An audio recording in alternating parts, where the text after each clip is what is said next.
And we're going to use our success story with the Knockout Rose as an example of how we've used our branding techniques to build a fabulous brand in the gardening industry using public relations. So I'm going to flip over to our Hangout slides so we can walk through this. You've all received our book club, so we're not going to go through each slide by slide. What we're going to talk about today are just some branding tips and how you can how we go about finding the golden nugget, creating a brand personality, connecting the dots with trends, the 4 W's of the brand, and how it all applied to Knockout. So many of you may be wondering before we get started as to why we're doing this. And we know that in gardening that if we can all grow our own businesses individually, it will help grow the industry as a whole. So we just want to plant some seeds out in the industry to help you all grow your own businesses. And we started a blog about a year ago called Grow. And for the month of May, we did 4 branding blogs on every Wednesday. And so this is the basis for our talk today, is these 4 blogs. And you can find the Grow blog. You can go to our website, gardenmediagroup.com, or you can go to grow.gardenmediagroup.com. And it is full of useful information. The first in the series of branding, how to grow your business, is finding the right 3 words. And we call these the golden nuggets. And we'll discuss how we found those words with the Knockout Rose. But these are really important. For example, in our business, our mission is your reputation. That's the nugget of what it is for the Garden Media Group. We make our clients popular. So we know what our branding words are. So, and once you've found your branding words, then you look at what are the 4 W's of your garden brand. The who, the what, the when, the why. And this really does help you to really closely and keenly define what differentiates your brand from everything else out there. You know, we regularly hear, well, we have great customer service. Well, everybody should have great customer service. That's not what makes you unique. We have the best products out there. Well, we hope you have the best products, but that's not going to be the golden nugget. So you really need to do a lot of brainstorming to find what's your golden nugget. What are the 3 words or the 7 words? And once you've defined who you are and what makes you different, then you can start developing your brand personality. And this is what will make your brand come alive. We all like to do business with people that we like. So you want your brand to be your brand is not just a logo. Your brand is all of those touch points that come together to make your brand human, to make it something that people want to do business with. And then lastly, we're going to talk about how you can connect garden trends, how you can connect those dots to use those trends to help build your brand and help to be part of the trend. So let's take a look now at, whoops, we jumped ahead, at branding the Knockout Rose. So all of you know what the Knockout Rose is, but I want to give you a little background on the Connor Pyle Company and how this all started. Connor Pyle hired us in 1997 to help promote just shrub roses in general. Our marching orders were to free the roses, free them from the rose gardens where hybrid teas were lined up like soldiers and people had their cans of powder and they sprayed chemicals on them and gave them lots of water to drink, and they were a lot of work, very fussy, and segregated from the actual garden beds. We started out in 1999 when Knockout was first introduced to the trade, and it was a double ARS winner. And from the very beginning, it was pretty clear that this was a very special rose, although none of us really knew how popular this rose was going to become. And today, as most of you know, Knockout is one of the most popular flowering shrubs in America. not just a rose, but a flowering shrub. So how do we find the golden nugget with Knockout? Well, we did a lot of brainstorming on this, but it really came down to these 3 key points for Knockout. It was low maintenance.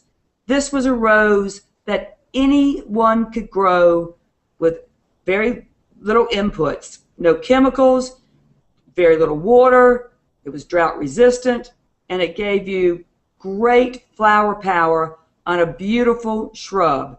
It is a beautiful shrub even without roses on it. So we first were positioning it as a flowering shrub that just happened to be a rose. And then it gave you color in all regions for 3 seasons. So this was an important point for this rose, that this rose could be grown anywhere in the United States.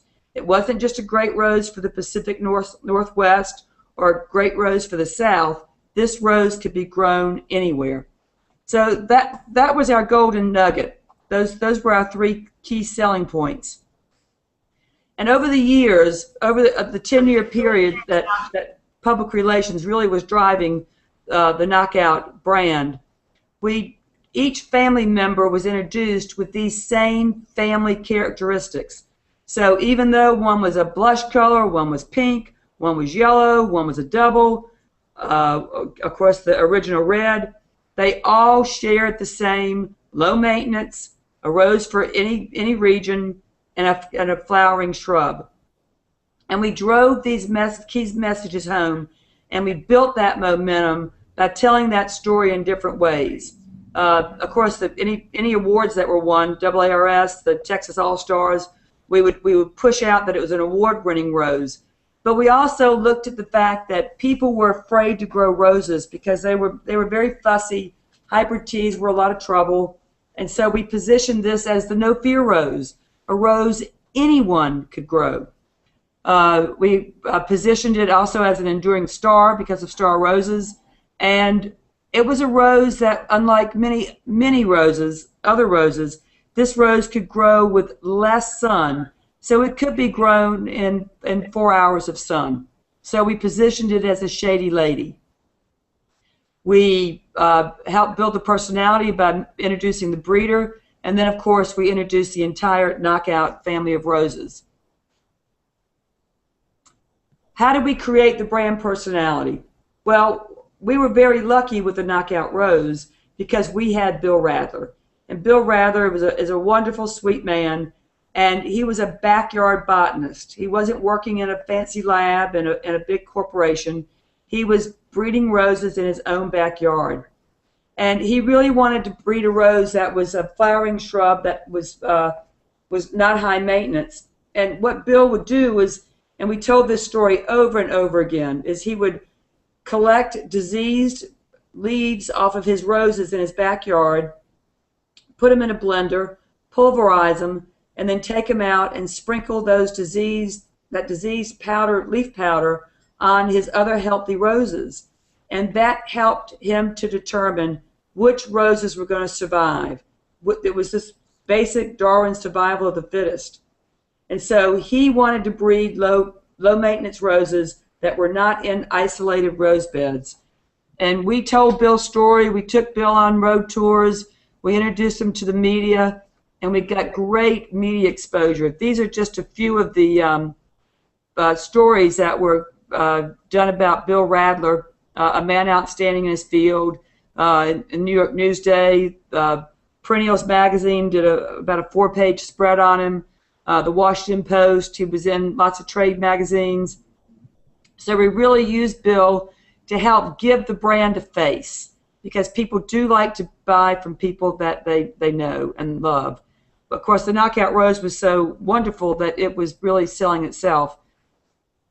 The other thing we did in the Knockout Rose and some of the basic branding tenets were we connected the dots with trends. And we looked at the trends. We started doing gardening trends in 2001. And we introduced Knockout then as a low-maintenance, carefree rose. We followed those trends throughout the years when landscape design started getting less is more, clean and simple. Then we talked about putting roses in. As you can see here, this is a hedge of knockout roses. So it was using roses in mass plantings. In this previous slide, or a couple up, we were one of the first to put a shrub in a container. So we positioned knockout as a container rose. When container gardening got really big, we positioned it as a container plant because it works great in containers. People wanted year-round color. Knockout has the new leaves in the spring are deep burgundy. They're a beautiful color. And then, of course, it starts blooming in May and can bloom for many people almost year-round.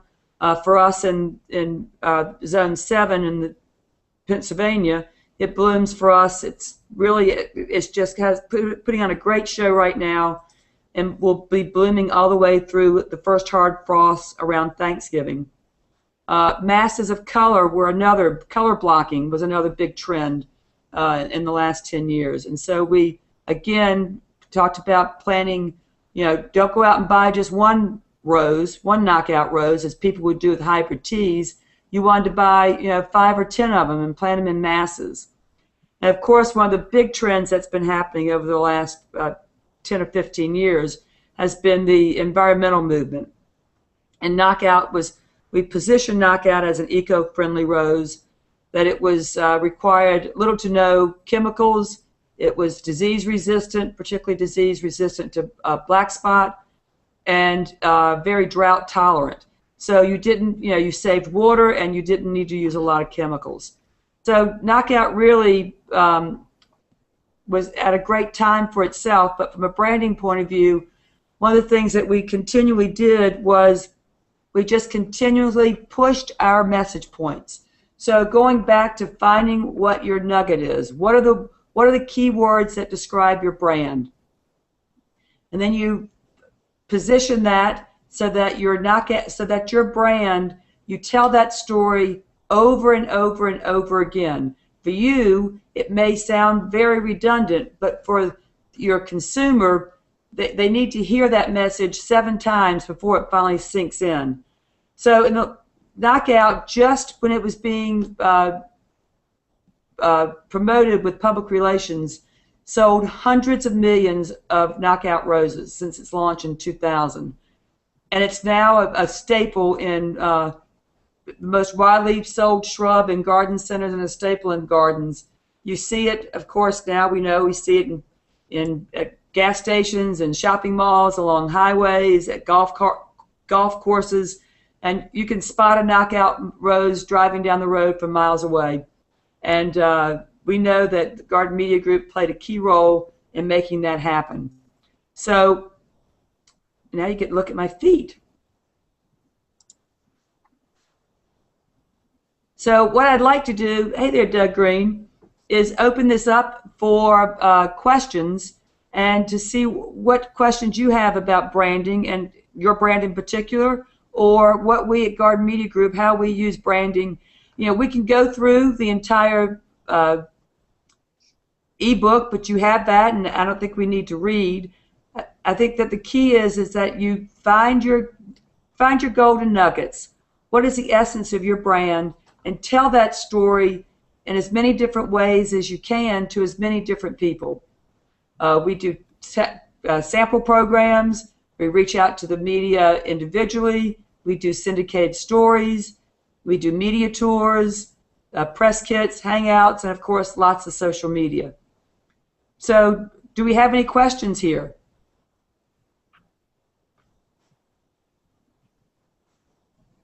Let's see.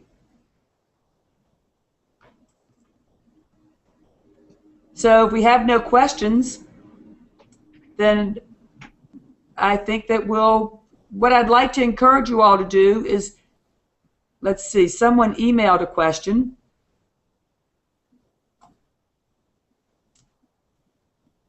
What role does social media play in branding? That's a great question, and we get that a lot. And in the last decade, we had a lot of trouble pushing social media as a branding tool. We see social media as it's public relations on steroids. It is a marketing tactic. It's another tool in your toolbox. It's important now in this day and age to reach your audience from as many different touch points as possible. So we use Twitter on a regular basis. Facebook, of course, is driving a lot of traffic for brands. It is more of a, think of public relations as a way to build your reputation. In this day and age of, there's so much noise going on with social media, with us being on our cell phones, on our computers, with commercials, that we really tune out. We learned how to TiVo. We've learned how to tune out a lot of advertising. So public relations has become more and more important as a means to build your reputation. You want to build your reputation so that people know who you are and know what you stand for, and that you have shared values with your audience. Social media is a great way to do that. On our Grow blog, we have blogs and we have ebooks on how to use Pinterest. In the gardening industry, Pinterest is a huge brand builder.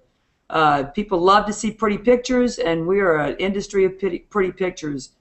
We use Twitter not only to communicate messages out, but also to engage consumers or engage the media in conversations.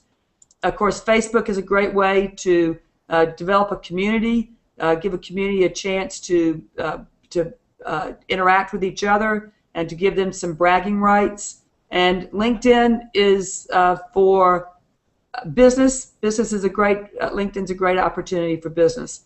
Google Plus, we're seeing, we like Google. This is our first Hangout, so we had a few glitches, but we really like Google because it is SEO driven and it's connected to the big Google monster.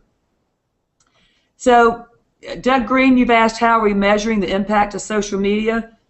You could probably answer this question just as well as we could. It's still the Wild West out there with social media. We have some tools that we use in our back office so we know how many people we're engaging on Facebook, how many people on Twitter, and how much traffic that is driving to our hub. And our hub is our website. So our goal is building engagement and bringing people in that want to be part of our community. So measuring social media is still tough. It's still, social media is, I think we have to look at what it says it is. It's social. It's a way of interacting, engaging, and making friends so that those friends, when they do see your brand, they're much more inclined to purchase your brand because they have already had some experience with you. Do we have any other questions?